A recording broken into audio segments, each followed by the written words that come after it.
Morning, guys. You made it to Friday. Woohoo! Good job. I'm really proud of all of you for getting through this first week of remote learning and doing your best, putting your best foot forward. Well done to each and every one of you. And let's just think today about how grateful we are even under these circumstances. So let's go through some of the things that you're going to do today. First off, you are going to go to assembly, which we're going to have at 9 o'clock this morning. It's not going to be a super duper long one, but it'll be nice for us to all reconnect with each other. We're also going to have a whole class Zoom today where we're going to have a circle with each other.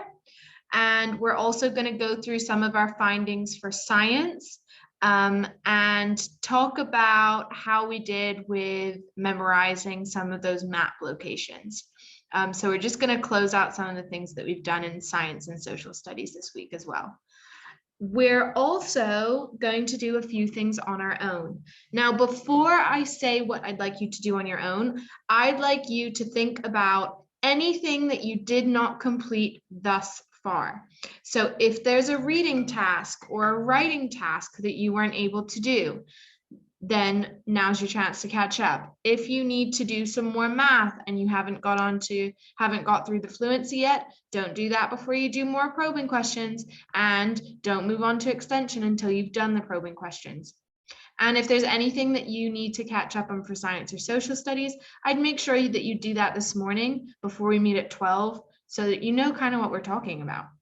And anything else that needs to be uploaded, then please make sure you do that as well. So what I'd like you to do today is I'd like you to finish off your reading letter. If we have a look on Friday here, I saw quite a few people who had finished theirs yesterday. To those people, excellent job and thank you so much.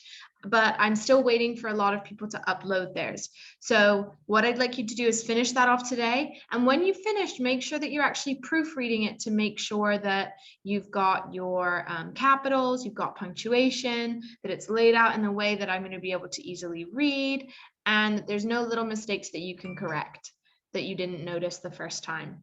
And what I'd also like you to do is I'd like you to find some quotes about gratitude or thankfulness that you can add to your writer's notebook and then decorate.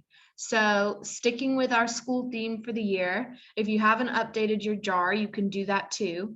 But in your writer's notebook, you can just do a big old title that says gratitude, and then you can use your Chromebook and the internet to find some quotes that are about gratitude that you understand.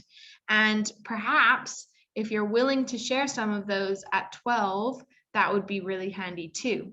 So it needs to be quotes that you understand. Some of them are a bit adulty online. So I would do gratitude. If I was searching, I would search gratitude quotes for kids. If you do the for kids part, you're going to find ones that are actually suitable for you, that are meant for you.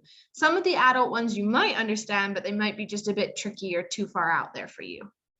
And then in math, anyone who hasn't finished the probing questions or fluency, as I said before, you're going to carry on doing that.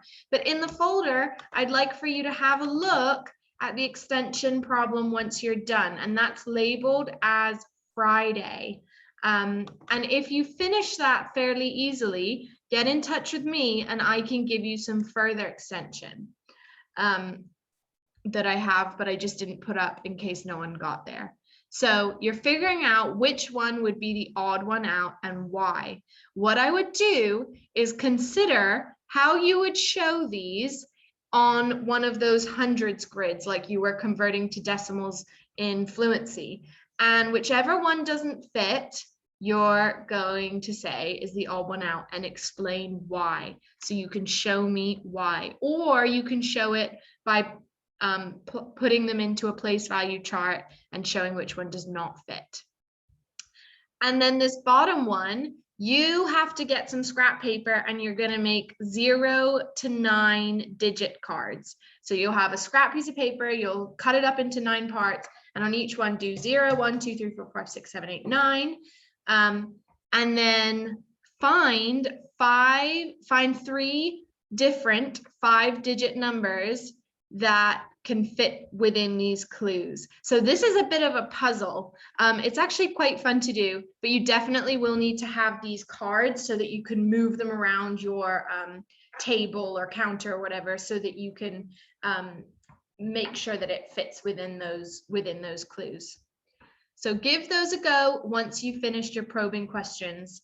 And if you haven't finished your probing questions, just worry about those. And if you don't make it to extension, that's absolutely okay. Just worry about trying to get through as much of the flow as possible. Okay, and you also are going to be meeting with Miss Rattery this afternoon, and you're going to have your second art lesson. So that is going to happen at 2:30, and it's with her code, which is right here, and I'll put that up as well.